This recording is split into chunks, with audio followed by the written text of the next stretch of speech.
Stadia. Oh man, this platform really cannot catch a break, can it? Apart from a rough launch with broken promises, lack of features, lack of games, and a bad business model, it's just been bad news after bad news, on top of mismanagement across the board that has led to a service and a platform that's very much deteriorating and needs a major overhaul if it wants to see any chance of making a comeback amidst mounting competition. So the latest development surrounding Stadia is that one of its key leadership members just straight up left Stadia.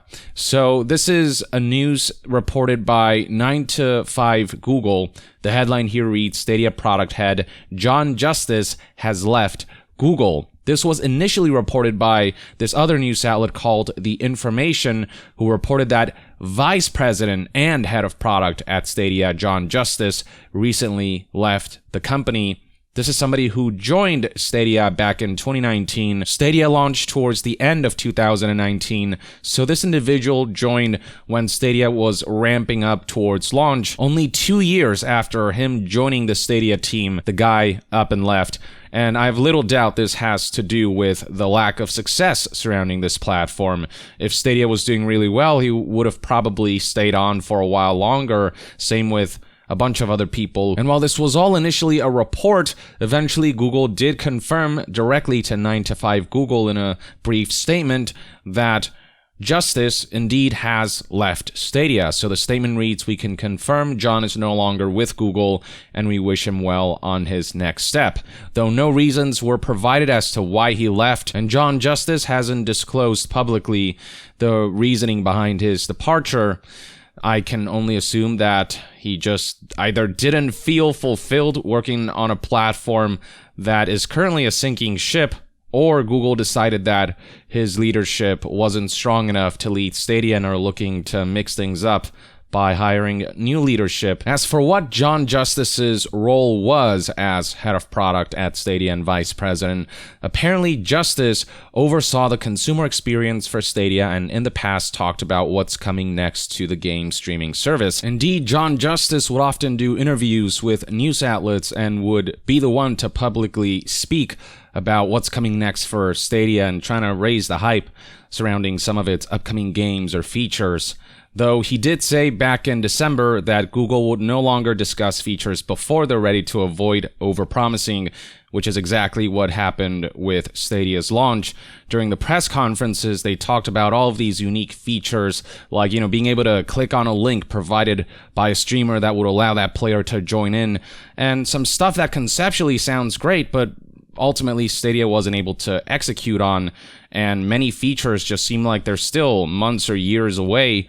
And Stadia continues to be bare bones on that front, unable to differentiate itself from other platforms, namely consoles, in a way that compels people to favor Stadia over those platforms. And given the limitations of Stadia because of its over-reliance on internet connection and the fact that it's only cloud-based, that's all the less reason for people to be interested in Stadia. This comes in shortly after mass departures from Stadia after Google decided that Stadia would no longer be making first-party studios. And in fact, it was John Justice who relayed publicly that things were going well when it comes to first-party games development 2 months before Google completely shuttered first-party games endeavors. So this was reported by Ars Technica. Justice was talking up in-house projects led by Jade Raymond and saying that over time we're going to keep doing more and more in-house games.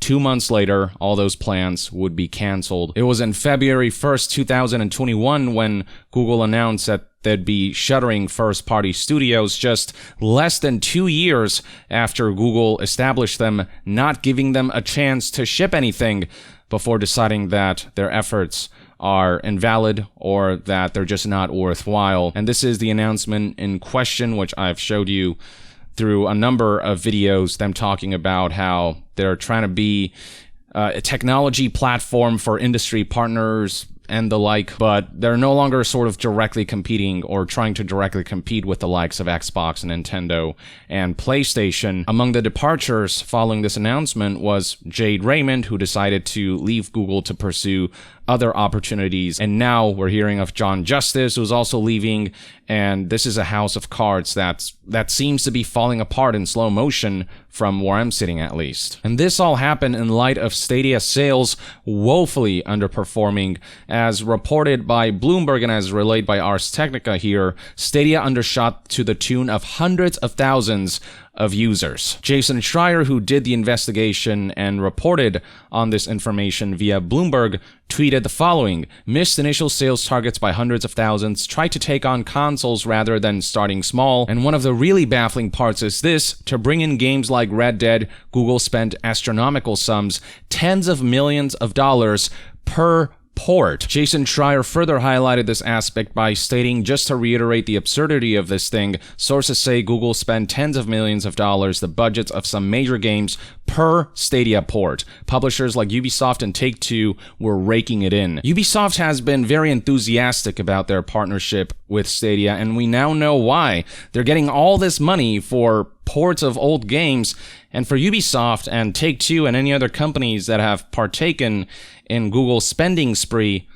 I mean, it's a freaking bargain for them. And it's a strategy that didn't pay off for Stadia because a lot of these ports were pretty old games that people have already gotten over, or that can be bought at a lower price on other platforms, or that just straight up look and or play better on other platforms. And these are all symptoms of a company that just does not understand game development, does not understand how to manage the creation of games, a very different beast from just making straight up tech. And among the flaws was marketing, as highlighted by Jason here, but also the way they managed their employees, with staff being basically lied to, being told 1 week before being laid off after Google shut down all of their first-party studios that they were making great progress in an email sent by Phil Harrison that gave staff members a false sense of security that Google was in this first-party games development endeavor for the long-term future, when in reality they had given up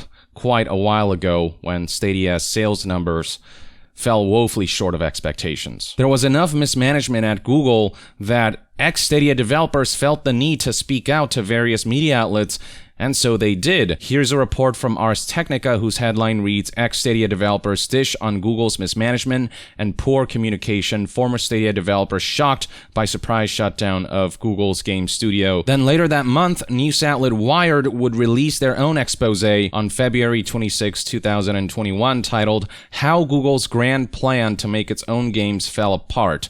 The tech giant hired 150 game developers for Stadia Games and Entertainment, only to lay them all off. Sources say it never gave the studios a chance. It is a worthwhile read. And just to highlight how slow Stadia's progress has been, it's only recently, just a couple days ago, that Stadia finally announced that they'd be adding a search bar to Stadia, which people couldn't help but laugh at, given that we're talking about Google, the company that revolutionized search engines, that established the modern standard of search engines, not implementing a search bar to their own service until over a year. I believe it was 17 months after Stadia's launch, a basic feature of any digital storefront. And if that doesn't highlight how mismanaged Stadia is, how wrong the priorities are, and just in what a dire state this platform is in, with how slow progress is, with all of the key people kind of leaving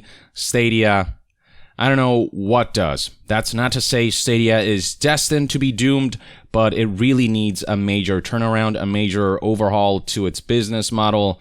There's just such a steep uphill battle that Stadia is facing, and the optics aren't helped by the departure of a key figure like the vice president and head of product, who managed some key aspects of this service. Though maybe new leadership can be a good thing if Stadia finds the right leadership, and if Google kind of gets its shit together when it comes to this aspect of their business, because otherwise Stadia will continue to deteriorate, interest will continue to wane, confidence will continue to wane, And when confidence wanes on a mass level, then your product is just never going to gain traction. That's the state that Stadia feels like it's currently in.